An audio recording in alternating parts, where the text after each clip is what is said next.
ক্রিকেটে তিনটে নতুন নিয়ম লাগু করলো আইসিসি। কি এই তিনটে নিয়ম, কি এই তিনটে নতুন রুলস? অন্যদিকে ইংল্যান্ডে থাকা ভারতীয় কোচ গৌতম গম্ভীর হঠাৎ ইংল্যান্ড ছেড়ে ভারতে ফিরে আসে, কিন্তু কেন ফিরে আসে, আবার কবেই বা ভারতীয় টিমের সঙ্গে জয়েন করবে, এই সব কিছু নিয়েই এই ভিডিওতে আলোচনা হবে। তো ভিডিওটা অবশ্যই ইনফরমেটিভ হতে চলেছে, তোমরা শেষ পর্যন্ত দেখবে। আর এরকমই cricket related news, update, analysis ভিডিওর জন্য চ্যানেলটিকে সাবস্ক্রাইব করে নিও।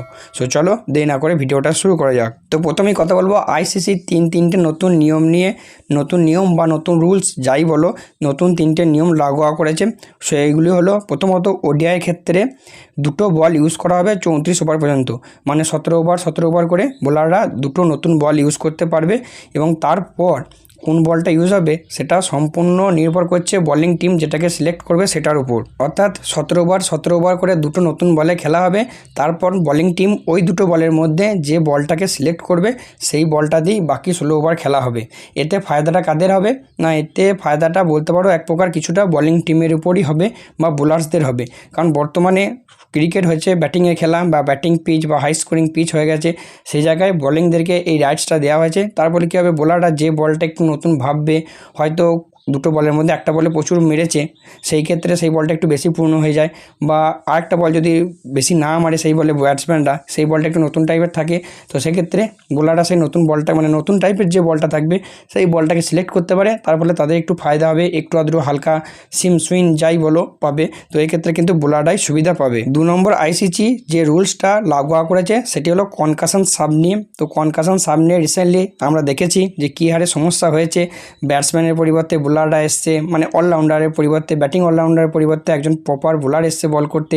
যেমন ইন্ডিয়া ইংল্যান্ডের সিরিজেই দেখো, যেখানে শিবম দুবের কনকাশন সাব হয়ে এসেছিল হার্ষিত রানা। শিবম দুবে প্রথমে ব্যাটিং করেছে, রান করেছে, এবং তার পরিবর্তে কনকাশন সাব হয়ে হার্ষিত রানা, সে কিন্তু একজন সিম বোলার বা ফাস্ট বোলার, সে কিন্তু এসেছিল এবং সেই কিন্তু ম্যাচের মোড় ঘুরিয়ে দিয়েছিল।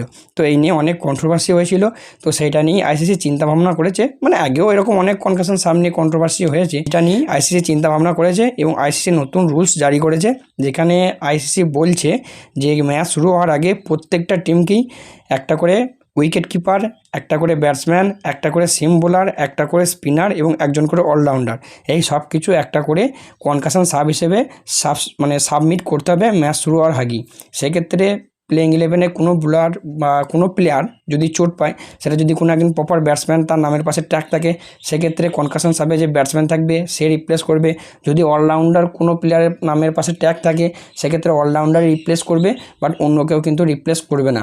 এটাও কিন্তু একটা ভালো নিয়ম। তো আমার পার্সোনালি মতে এটাও কিন্তু একটা খুব ভালো নিয়ম জারি করেছে। এক্ষেত্রে দুটো টিমের মধ্যে কারোর মধ্যে কোনো ঝামেলা হবে না, কেউ অখুশি থাকবে এমনটাও নয়। হ্যাঁ, যেরকম প্লেয়ার ইনজিওর্ড হবে, মানে তার প্রত্যেকটা প্লেয়ার নামের পাশে যে ট্যাগ থাকবে, সেটা ব্যাটসম্যান হোক, উইকেট কিপার হোক, বোলার হোক, অলরাউন্ডার হোক, সেরকম প্লেয়ারই কিন্তু রিপ্লেস করবে। তার ফলে কিন্তু কোনো ঝামেলার সৃষ্টি হবে না।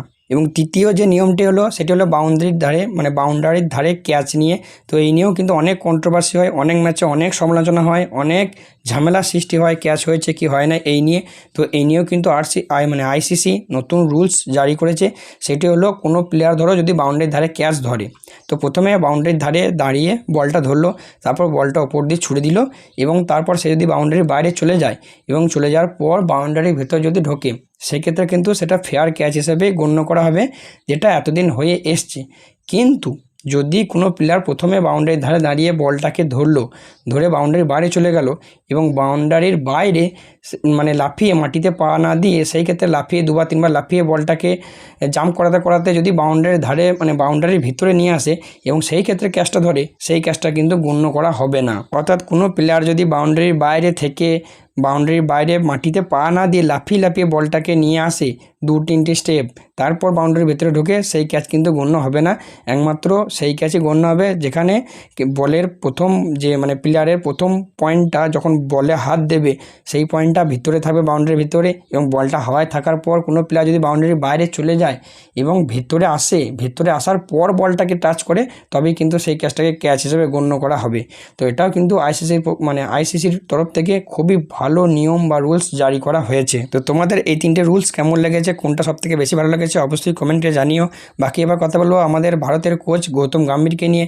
এখন বর্তমানে ভারতীয় টিম ইংল্যান্ডে আছে, কোচও সেখানে ছিল, বাট কিছু এমার্জেন্সি কারণের জন্য কোচ গৌতম গম্ভীর গাম্ভীরকে ইন্ডিয়া ফিরে আসতে হয়েছে, যেখানে রিপোর্ট অনুযায়ী শোনা যাচ্ছে তার মা নাকি খুব অসুস্থ আছেন বা ছিলেন, সেই জন্যই তিনি ভারতে ফিরে আসছেন এমার্জেন্সি। তবে চিন্তার কিছু নেই, কালকের একটা রিপোর্ট অনুযায়ী শোনা যাচ্ছে যে গৌতম গম্ভীর আজকাল অর্থাৎ 17-18 তারিখের মধ্যেই কিন্তু আবার ইংল্যান্ড ফিরে যাবে এবং ভারতীয় টিমের সঙ্গে জয়েন করবে। বাকি এই ছিল আজকের ভিডিও। নিউজগুলো ভালো লাগলে অবশ্যই একটা লাইক করে দিও, চ্যানেল নতুন হয়ে তাহলে সাবস্ক্রাইব করে দিও। কোনো প্রশ্ন তাহলে কমেন্ট বক্সে করতে পারো, তার উত্তর দেওয়ার চেষ্টা করব। সো চলো, দেখা হচ্ছে পরবর্তী ভিডিওতে।